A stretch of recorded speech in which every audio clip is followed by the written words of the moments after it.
Have you ever wondered why, no matter how hard you try, your anxiety still clings to you like a shadow you can't shake? You've done the right things, at least, the things everyone tells you to do. You've read the self-help books that promise to reprogram your mind. You've tried the breathing exercises, counting every inhale, every exhale, hoping to calm the storm inside. Maybe you even took a break from work, told yourself you just needed a reset, thinking that a few days, or a week, or maybe a month would make it disappear. But somehow it's still there. And you start to ask yourself questions you're almost afraid to hear the answers to. Is this just who I am now? Am I broken? Will I have to live with this forever? Here's the truth most people won't tell you, especially in the quick fix, think positive, and it'll go away culture we live in.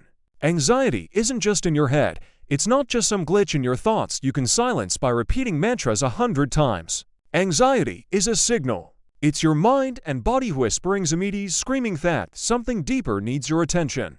Think about it. When your smoke alarm goes off, you don't just rip out the batteries and go back to sleep, at least. Not if you want to stay safe. You check the kitchen. You check the wiring.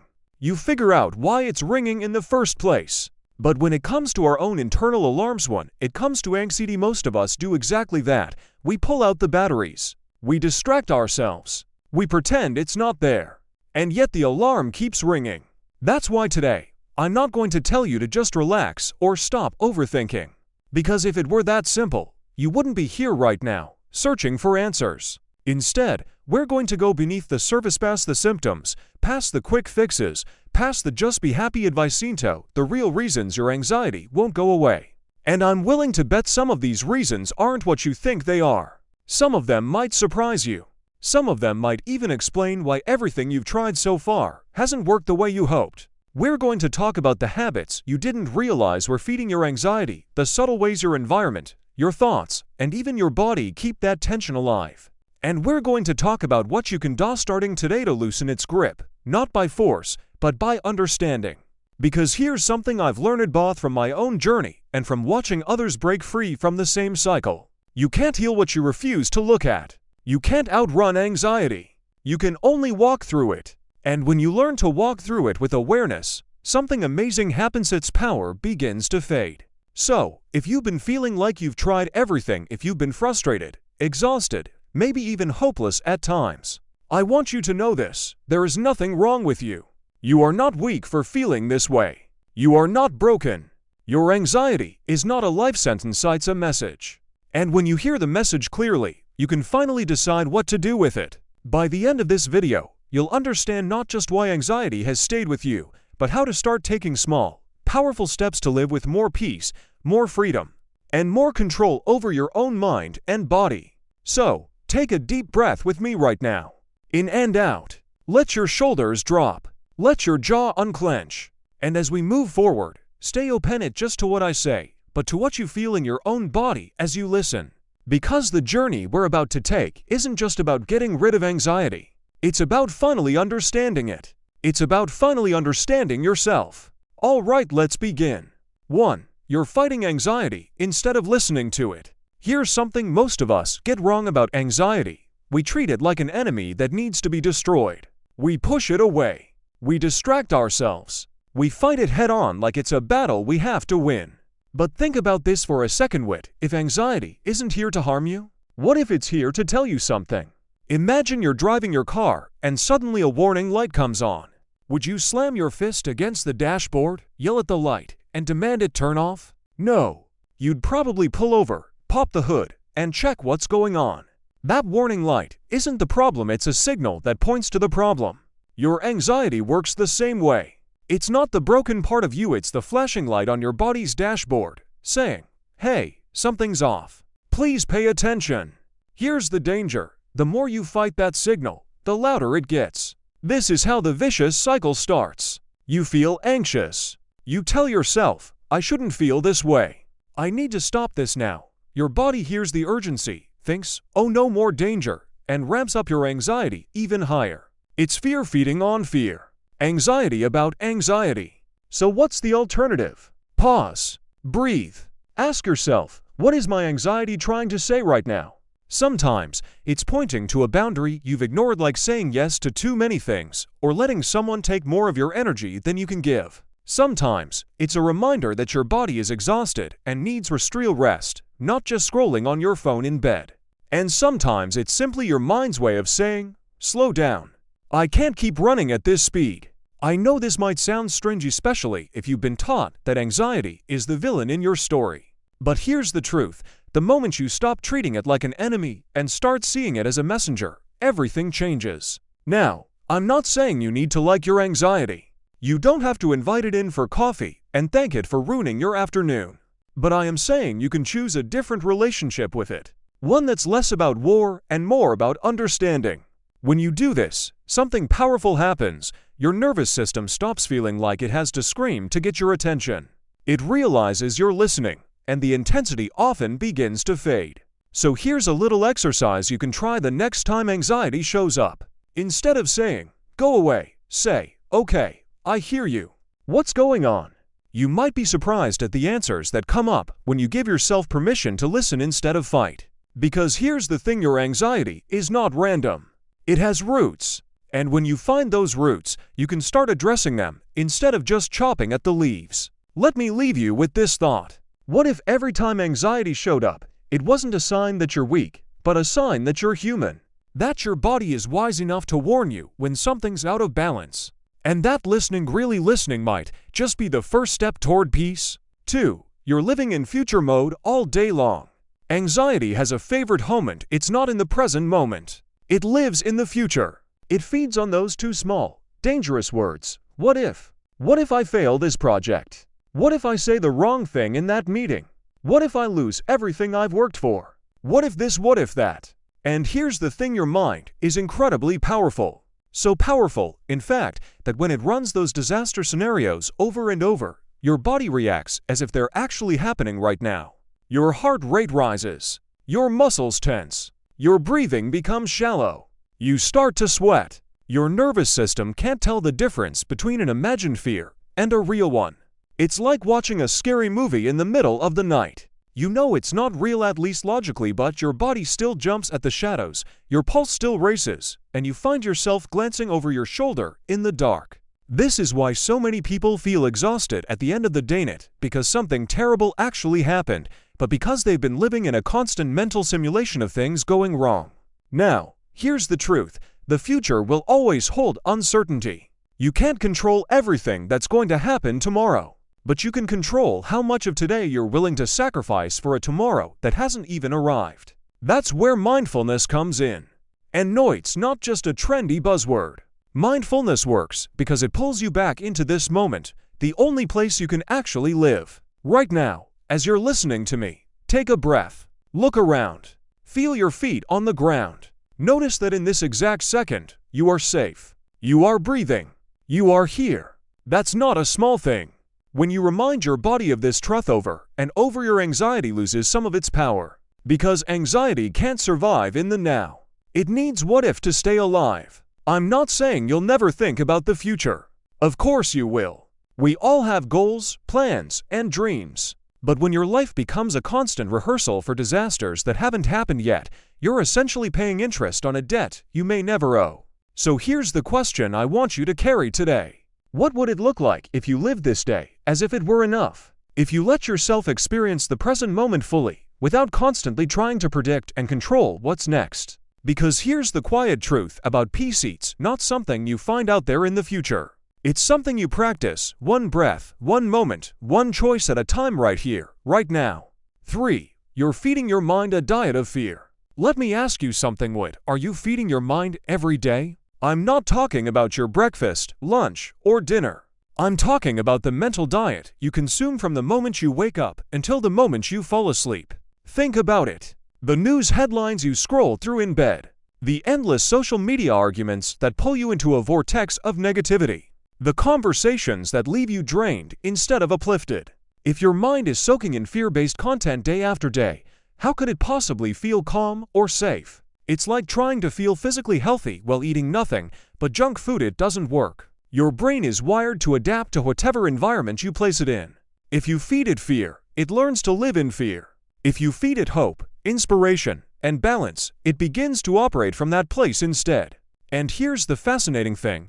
Just like your body responds when you eat clean for a week, more energy, better sleep, clearer skin, your mind responds when you shift your mental diet. Replace an hour of doom scrolling with an uplifting book. Swap a toxic conversation for a phone call with someone who makes you laugh. Play music that soothes your nervous system instead of fueling your stress. Now, I'm not saying you should ignore reality or pretend bad things don't exist. Life has challenges, and being informed is important. But there's a difference between being informed and being consumed. Ask yourself, is my mind running on curiosity, or is it running on fear 24/7? Because when fear becomes your default fuel, it colors the way you see everything, given the moments that should bring you joy.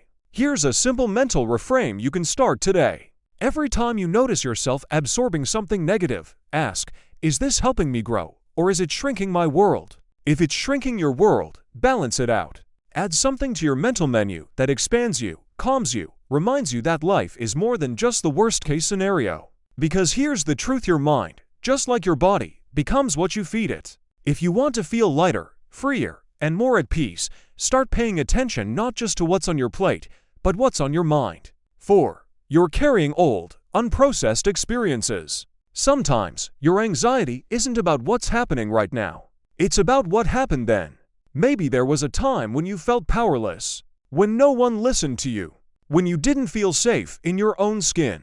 And here's the thing, your mind might not realize your body doesn't automatically know that those moments are over. If you never had the chance to process those experiences, your nervous system might still be acting as if you're back there, still bracing for impact, still waiting for the next blow.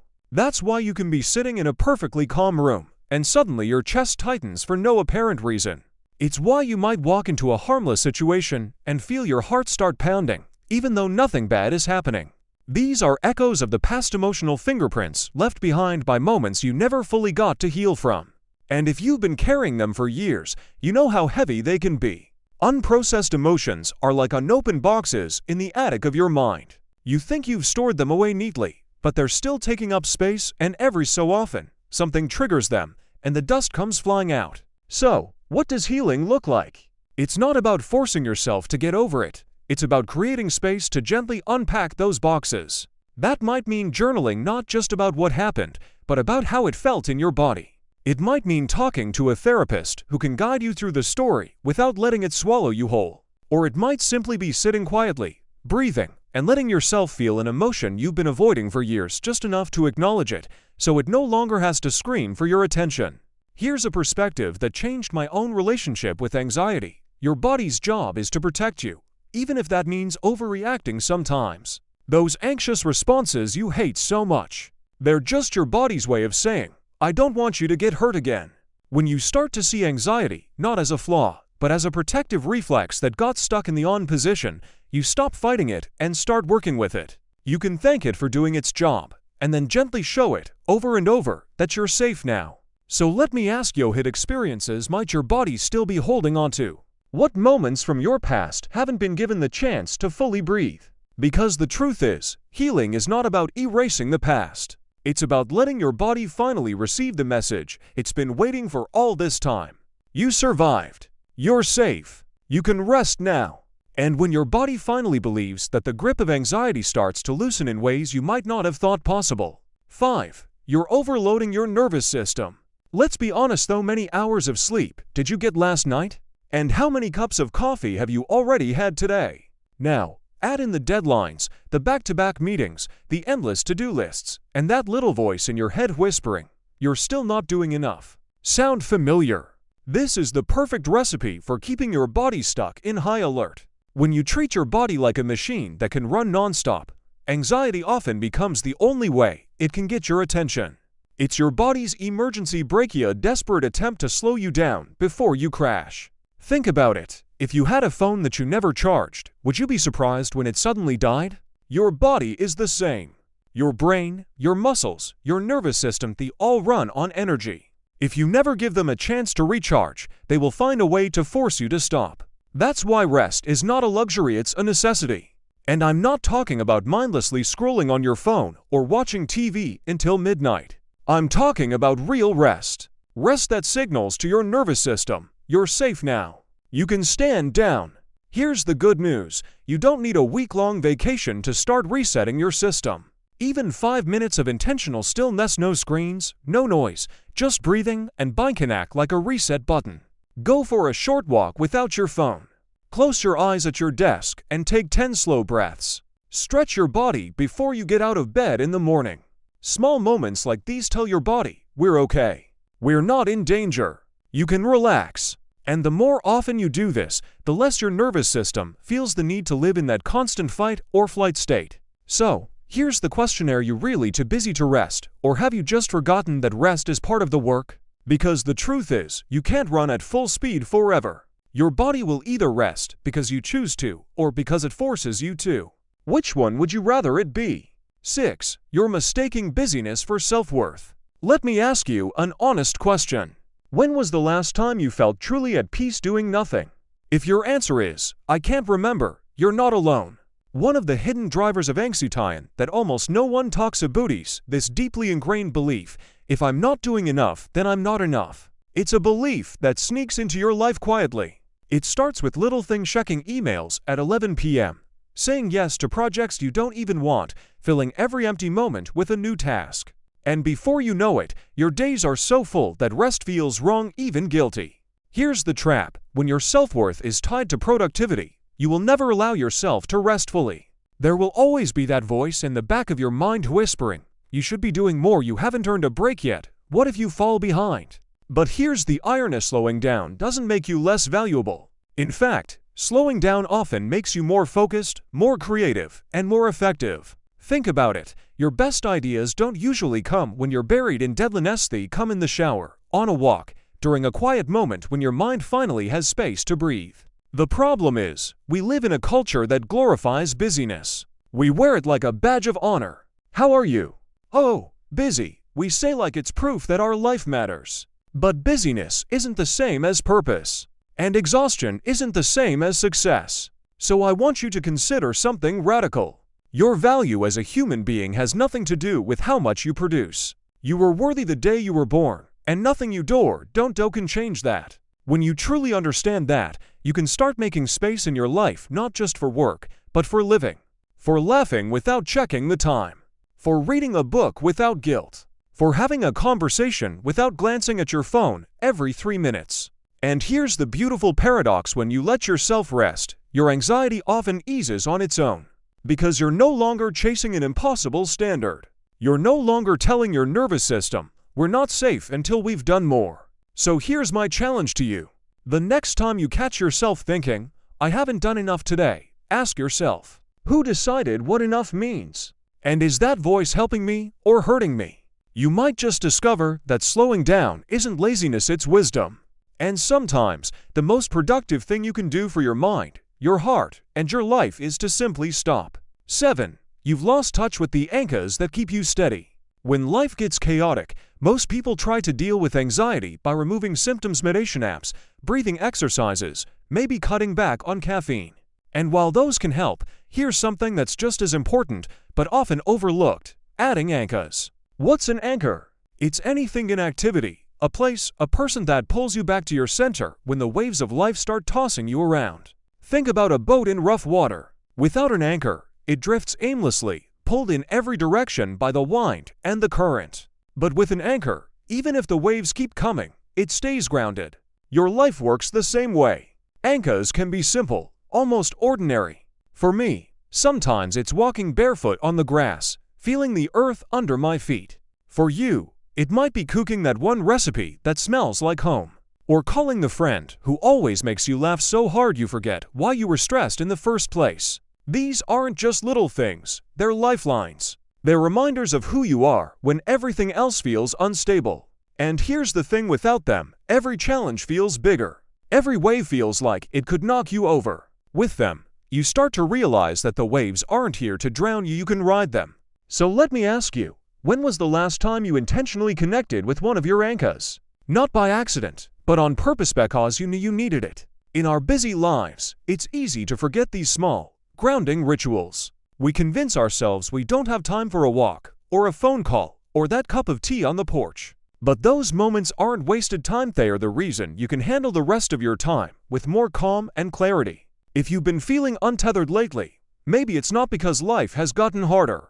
Maybe it's because you've drifted away from the people, places, and practices that keep you steady. So here's my challenge for you. Choose one anchor just on the end, make it part of your life this week. Protect it like it's an appointment you can't cancel. Let it remind you that no matter how rough the water gets, you have a way back to shore. 8. You're waiting for anxiety to disappear before you start living. I need you to hear this because it might be the most important thing I say in this entire video. Some people put their whole life on pause, waiting for the perfect moment when their anxiety is gone, their confidence is sky high, and every fear has magically disappeared. They say to themselves, "When I'm finally calm, I'll travel. When I stop feeling anxious, I'll start dating again. When I'm ready, I'll launch that dream project." But here's the truth that's hard to swallow: life doesn't wait. And if you keep waiting for anxiety to vanish before you start living, you might spend years, even decades, in the waiting room of your own life. The reality is, anxiety often gets quieter because you start living it the other way around. When you move, when you take action, when you create new memories, you give your brain evidence that life is bigger than fear. Courage isn't the absence of fear, it's choosing to act in spite of it. Think about it. Some of the most incredible moments in your life probably happened when you were nervous, uncertain, maybe even terrified. Your first big presentation. Your first date. That one trip where everything went wrong, but you came back with the best stories. You didn't wait to feel ready, you stepped forward anyway. And that's what made it powerful. So I want you to imagine your life 5 years from now. If anxiety is still with you, at least in some form, will you be glad you waited to start living? Or will you wish you had started today, imperfectly, with shaky hands and a pounding heart, but started anyway? The truth is, you don't have to feel fearless to create a life you love. You just need to be willing to take one step, then another, even if your fear walks beside you. Here's a mindset shift that changes everything. Instead of saying, "I'll do this when I'm not anxious," try saying, "I'll do this, and I'll bring my anxiety with me if I have to." Because the more you live, the more proof you give yourself that anxiety doesn't control you. And every single brave moment, no matter how small, wakens its grip. So maybe today is the day you stop waiting. Maybe today is the day you choose to live, even if your voice shakes, even if your stomach knots up, even if your heart beats a little too fast. Because you don't have to wait for the fear to go away to have a beautiful life. You can start right now. If there's only one thing I want you to take away from this entire video, it's this. Your anxiety didn't show up to ruin your life, it showed up to teach you something. It's here to show you where you've been carrying too much, where you've been ignoring your own needs, where you've been living for someday instead of today. I've had seasons in my own life where my anxiety was so loud, I thought it had become my identity. I thought, this is just who I am now, an anxious person. But over time, I began to see anxiety differently. It wasn't the enemy, it was a messenger. And the moment I started listening to what it had to say, its voice began to soften. So maybe your first step isn't to try and defeat anxiety. Maybe it's to simply ask it, "What do you want me to see?" Maybe it's asking you to close your laptop 30 minutes earlier tonight. Maybe it's telling you to go for a walk without your phone and actually look at the world around you. Maybe it's nudging you to find one thing just to be grateful for before you close your eyes tonight. Anxiety loses its power when you take action, when you treat yourself with compassion, when you choose to live in truth instead of in fear. And here's the beautiful part: you don't have to do it perfectly. You don't have to have it all figured out. You just have to start today with the smallest step you can take. Because life isn't going to wait for your anxiety to disappear. And you shouldn't wait either. So remember this: you are not broken. You are becoming. And every step you take, no matter how small, is proof that even in the presence of fear, you can still choose courage. Pause for a beat, then speak with warmth and conviction. Start today. Not because you're ready, but because you deserve to live.